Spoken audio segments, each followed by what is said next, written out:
우리가 앞 시간에 9장 1, 2절 말씀을 통해서 하나님께서 직접 심판할 자들과 구원할 자들을, 심판의 사자와 구원의 사자를 부르시는 장면을 우리가 공부를 했습니다.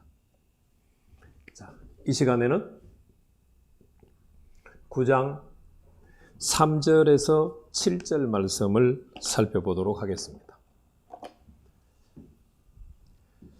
하나님께서 이스라엘 백성들의 우상 숭배로 인해서 성전을 떠날 것을 말씀하셨어요.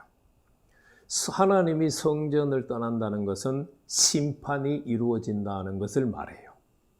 그래서 하나님께서 9장 1, 2절에서 심판의 사자, 구원의 사자를 부르셨어요.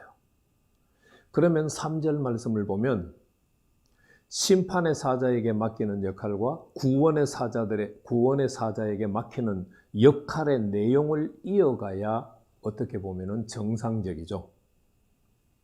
그런데 성읍을 관할하는 자들을 부르시고는 그들이 나와왔어요. 부르셔서 그들이 나와왔어요. 그런데 그들에게 말씀하시기 전에 하나님 자신이 먼저 행동을 취하세요. 그래서 3장은 어떤 말씀으로 시작해요? 그룹에서부터 3절 말씀 보면은 그룹에 머물러 있던 이스라엘 하나님의 영광이 성전 문지방에 이르렀다.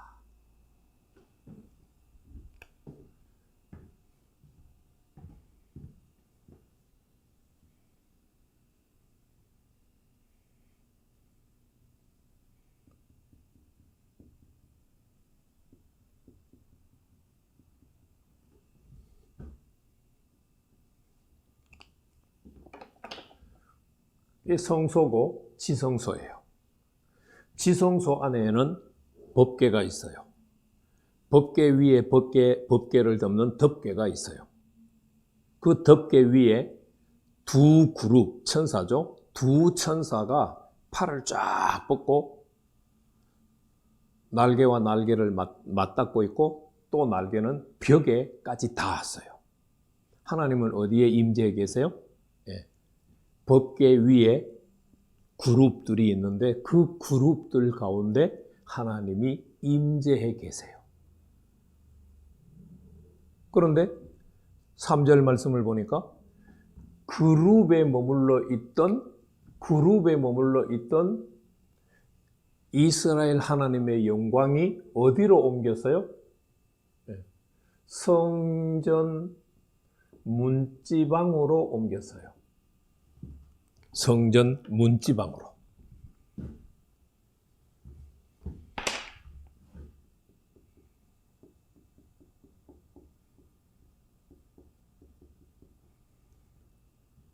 이 말은 무슨 말인가요? 하나님께서 성전에 계시지 않고 성전을 떠나기 위해서 움직였다는 것을 말해요. 그래서 8장에서는 성소를 떠날 것이다. 8장 6절에서는 성소를 떠날 것이다 라고 말씀하셨어요. 그런데 오늘 9장 3절에서는 그룹들을 떠나서 그룹에 머물고 있었는데 그 그룹들에서 떠나서 성전 문지방으로 옮기셨다. 이동했다라고 기록을 해요. 나중에 10장에 가게 되면은 완전히 문지방에서 동문으로 옮겨요. 아마도 동문 밖으로, 문 밖으로 나왔다는 의미일 수도 있겠죠? 여기가 이제 성소면은 이렇게 있는데 우리는 보통 여기를 이제 동문이라고 해요. 여기 중간에 제단이 있잖아요. 제단. 그래서 이 문지방에서, 이거는 뭐 현관이라고 해요. 문지방에서 동문으로 옮겨요. 그리고 11장에 가게 되면 동문에서 감난산으로 옮겨요. 그래서 8장, 9장, 10장, 11장은 이스라엘 하나님의 영광이 지성소에서부터 벗어나서 완전히 성전과 관련되어 있는 부분을 벗어나서 감람산까지 가는 장면들을 기록하고 있어요. 왜 하나님이 지성소를, 성전을 떠나신다고 말씀하셨죠? 8장 6절 말씀해 보면, 8장 말씀해 보면은 이스라엘 족속들의 가증스러운 우상 숭배가 하나님을 성전에서부터 떠나가게 만들었어요. 그래서 하나님이 심판의 사자와 구원의 사자에게 명령을 하달하기 전에 자신이 먼저 성전을 떠나요. 그것은 8장 6절 말씀을 성취하기 위해서, 실행하기 위해서라고도 우리가 해석할 수 있어요. 그러나 또 다른 해석이 가능해요. 하나님이 성전에 머물러 계시면 성전은 멸망시킬 수 있을까요? 없을까요?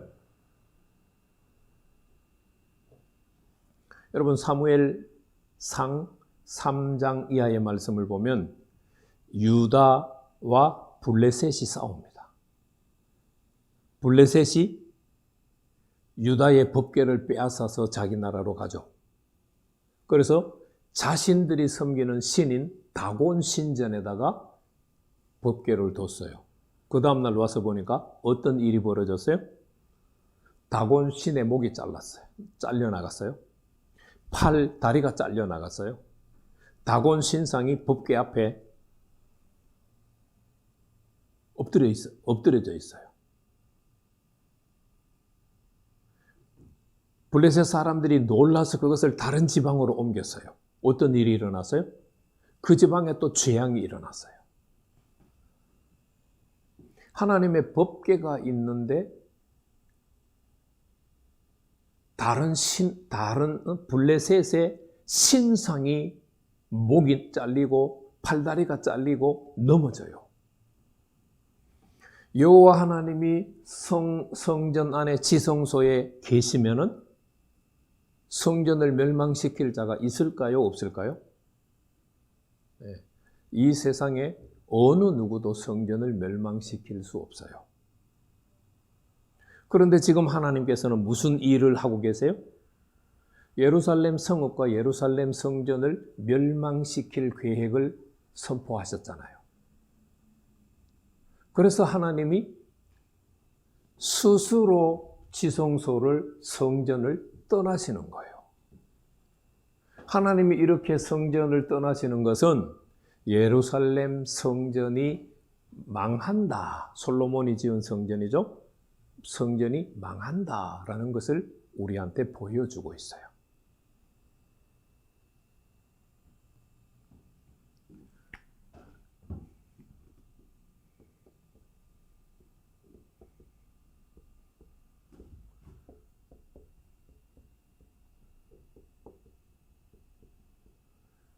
(3절에서 7절) 말씀은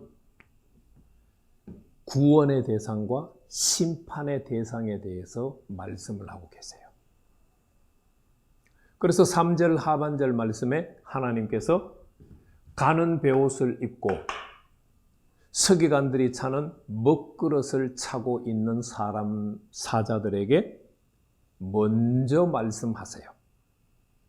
너희는 온 성읍을 두루 다니면서 가증한 일로 인해서 탄식하며 슬퍼하는 자들의 이마에 표를 해라. 그래서 우리 한글 성경을 보면은 일이라고 하는 관주가 달려 있어요. 일. 그래서 일을 밑에 내려가 보면은 타우를 표시한다. 그렇게 적혀 있어요. 가증스러운 일, 어떤 일이죠? 우상숭배하는 일이죠.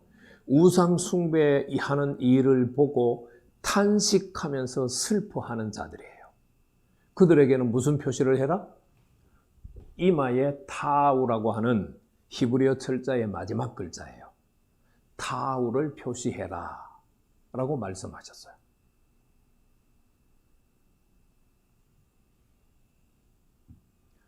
자, 그러면 가증스러운 일을 보고 탄식하면서 슬피 우는 자들이 에스겔서 안에 있을까요? 없을까요? 그것을 찾으려면 에스겔서 1장부터 48장까지를 이잡듯이 뒤져야 되겠죠. 에스겔서 44장 15절 이하의 말씀에 보면은 이스라엘 족속이 그릇 행하여 나를 떠날 때에, 이스라엘 족속이 그릇 행하여 나를 떠날 때에 사독의 자손 레위 사람 제사장들은 내 성소의 직분을 지켰은즉, 이스라엘 족속과 다른 레위 지파의 제사장들이 하나님을 떠날 때에 누가 지켰다고요? 사독의 자손 제사장들은 하나님의 성소를 지켰어요. 자, 우리가 8장에서 현관과 제단 사이에서 25명이 성소를 등지고 하나님을 등지고 동쪽에 있는 태양을 향하여서 태양신을 숭배를 했어요. 그때 25명이 누구일 가능성이 높다고요? 제사장들일 가능성이 높아요. 현관과 제단 사이에 설 수 있는 사람은 아무나 설 수 없어요. 제사장들이 서지. 그러니까 다른 제사장들이 우상 숭배를 할 때 사독 자손의 제사장들은 하나님의 성소를 지켰다. 그 말은 가증스러운 일을 하지 않았다라는 걸 말해요. 단순히 우상 숭배를 안 했을 뿐만 아니라 우상 숭배하는 자들을 보면서 탄식하는 삶을 살았다는 것을 보여줘요. 그래서 사독의 자손 제사장들은 가는 베옷을 입은 자들이 그들의 이마에 타우라고 하는 표를 줘요. 그러고서 하나님께서 5절에서 7절 말씀에서 심판의 사자들에게 4가지 명령을 내리세요. 첫 번째 명령은 구원의 사자들을 따라다니면서, 뒤에 따라가면서 남, 여, 노, 소를 막론하고 전부 죽여라. 죽이면서 불쌍히 여기지 마라. 긍휼히 여기지 마라. 전부 죽여라. 그러니까 다시 말하면 불쌍히 여기지 말고 긍휼히 여기지 말고 남녀노소를 막론하고 다 죽여라 라고 명령을 내렸어요. 두 번째는 이마에 표를 받은 자들은 손대지 마라. 세 번째, 그 심판은 성소에서부터 시작해라. 그리고 마지막 네 번째 명령은 심판하는 자들의 시체를 모든 뜰에 가득 채워라. 그렇게 말씀하셨어요. 이제 우리가 4가지를 말씀했어요. 4가지 말씀한 것을 살펴봤어요. 불쌍히 여기지 말고 긍휼히 여기지 말고 남녀노소를 다 죽여라. 이 불쌍히 여기지 말라, 긍휼히 여기지 말라는 말씀은 맨 먼저 어디에서 언급되어 나와요? 7장 4절 말씀 보세요. 에스겔서 7장 4절. 이스라엘 땅에 대해서 심판을 선포하면서 하나님께서 불쌍히 여기지 마라. 여기지 않는다. 긍휼을 베풀지 않는다고 말씀해요. 그리고 7장 9절 말씀을 보면 언약의 땅에 살고 있는 주민들에게 하나님이 선포하시는 내용이에요. 내가 그 백성들을 불쌍히 여기지 않는다. 긍휼히 여기지 않는다. 그리고 8장에 오면은 18절 말씀에 이 8장 18절은 신원을 밝히지 않는 25명의 사람들이 태양신 숭배하는 말씀과 관련될 수도 있지만 앞에 8장 전체의 내용을 다 받을 수도 있다고 말씀드렸어요. 자, 우상 숭배하는 자들을 하나님이 어떻게 하신다? 불쌍히 여기지 않는다. 긍휼히 여기지 않는다. 그리고 한마디 덧붙이셨죠? 그들이 간절히 내게 부르짖을지라도 내가 안 듣는다. 라고 말씀하셨어요. 그리고 오늘 9장 오게 되면은 5절 말씀에서도 불쌍히 여기지 말고 긍휼히 여기지 말라라고 말씀하셨어요. 그리고 10절 말씀에도 에스겔의 탄원에 대해서 답변하시면서 내가 그들을 불쌍히 여기지 않아. 내가 그들을 긍휼히 여기지 않아. 그들의 행위대로 그들의 머리에 갚을 거야. 그래서 하나님의 심판이 임할 때는 불쌍히 여기는 마음과 긍휼히 여기는 마음이 사라져요. 하나님이 죄인들을 바라보실 때 불쌍히 여기시고 긍휼히 여기시는 마음으로 바라보시기 때문에 우리가 구원에 참여하게 되는 거예요.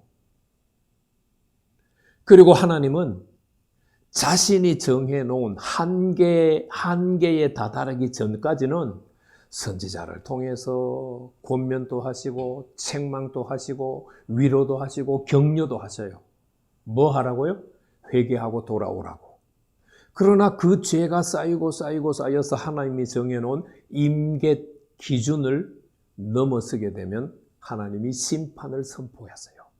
하나님이 심판을 선포할 때는 불쌍히 여기지 않으세요. 긍휼히 여기지 않으세요. 그럼 우리 어떻게 해야 될까요? 하나님의 심판이 선포되기 전에 하나님의 뜻을 깨닫고 하나님의 권면과 책망을 깨닫고 회개하고 돌이켜야 돼요. 하나님께서 이인, 표, 다우, 이인을 친 사람들은 손대지 말라라고 말씀하시고 세 번째는 성소에서부터 심판을 시작해라. 왜 성소에서부터 심판을 시작하라고 하셨을까요? 8장 말씀에 보면 이스라엘 장로 70명과 사반의 아들 아야스아냐가 안뜰에 그려져 있는 모든 곤충, 모든 짐승, 이스라엘 족속들의 우상을 그려놓은 벽화 앞에서 뭐하고 있었어요? 성전 안뜰에서 우상 숭배하고 있었어요. 그리고 마지막 네 번째 부류의 8장에서 네 번째 부류의 사람들 25명. 그들은 어디에서 우상 숭배하고 있었어요? 성전 안뜰에서. 성전 뜰에서, 성전 안뜰 혹은 성전 뜰에서 현관과 제단 사이에서 하나님을 등지고, 지성소에 하나님이 계시잖아요. 하나님을 등지고 동쪽에 있는 태양을 향해서 태양신을 숭배하고 있었어요. 70인 장로들이 어떤 사람들이에요? 하나님께서 이스라엘 백성들하고 언약을 맺고 언약을 주실 때 모세가 70인 장로를 선택해서 하나님 앞에 나오라고 했잖아요. 나중에 모세가 혼자서 사명을 감당하기 어렵다고 하나님 앞에 투덜댈 때 하나님께서 70명의 장로들을 모아라. 내가 그들에게 하나님의 영을 줘서 너하고 같이 일하게 하겠다. 70명의 장로는 이스라엘 족속들을 대표하는 사람들이에요. 그런데 그들이 지금 성전 안에서 우상 숭배하고 있는 거예요. 신원을 밝히지 않았지만 제사장들이라고 우리가 알 수 있어요. 25명의 제사장들이 성전 안에서 우상 숭배를 하고 있어요. 그래서 하나님께서 성소에서부터 심판하라라고 말씀하시는 거예요. 그러면 신약 성경으로 와서 세상 심판은 어디서부터 시작될까요? 신약 성경에 그런 말씀이 있던가요? 꼼꼼하게 안 읽어보신 분들은 있는지 없는지 잘 몰라요. 그런데 신약 성경을 꼼꼼하게 읽으면 세상 심판은 어디서부터 시작한다 하는 말씀이 있어요. 베드로전서 4장 17절 말씀을 보세요. 세상 심판은 하나님의 집에서부터 시작돼요. 하나님의 집은 교회를 말하는 거죠. 왜 종말에 세상 심판이 이루어질 때 교회에서부터 심판을 시작할까요? 교회 밖에 있는 세상에는 다 심판받을 자들밖에 없어요. 그런데 교회 안에는 에스겔서 9장 말씀처럼 인을 받아서 구원받을 자들도 있고 심판받을 자들도 있어요. 우리가 알곡과 가라지 비유에서 주님이 하신 천국 하늘의 나라 비유에서 이미 알고 있잖아요. 언제까지 그냥 둬라? 마지막 때까지 그냥 둬라. 그래서 세상을 심판하실 때 하나님은 천사들을 보내셔서 심판을 하시는데 어디서부터 시작하느냐? 교회에서부터 시작을 해요.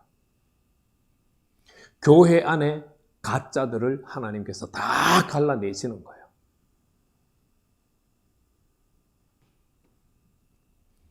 여러분들이 가짜가 안 되도록 힘쓰고 애쓰셔야 돼요. 3절에서 7절 말씀을 마치면서 이 말씀을 꼭 드리고 싶어요. 나는 가증한 이 일을 하는 자인가 하지 않는 자인가? 우리 부모님들은 가증한 일을 했는가 하지 않았는가? 할아버지, 할머니, 증조할아버지, 할머니, 고조할아버지, 할머니 그 위에 가문의 우리의 선조들이 하나님 보시기에 가증한 일을 했는가 안 했는가? 예수를 믿기 때문에 모든 죄가 다 용서받았다. 그래서 회개할 거 없다. 라고 오늘날 거의 대부분의 그리스도인들은 그렇게 생각을 해요. 그렇게 믿고 싶으면 믿으세요. 저는 히브리서 6장 말씀, 6절 말씀을 보면 근거해서 저는 제 자신이 우상 숭배한 것, 저희 선조들이 우상 숭배한 것, 가증한 일을 한 것, 저는 회개할래요. 왜냐? 지금 또 우리가 죄를 지으면 예수님을 십자가에 못 박는 행위를 하고 있는 거예요.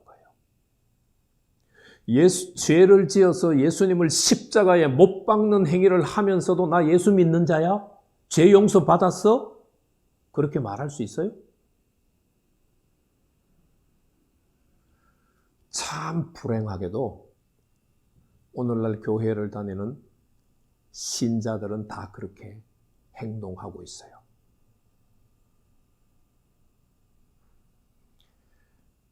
나와 우리 선조들이 가증한 일을 했는가 하지 않았는가를 돌아보시고 또 가증한 일을 하고 있는 자들을 향해서 슬퍼하며 애통해하는 마음을 가질 수 있는 그런 성도가 되기를 축복합니다.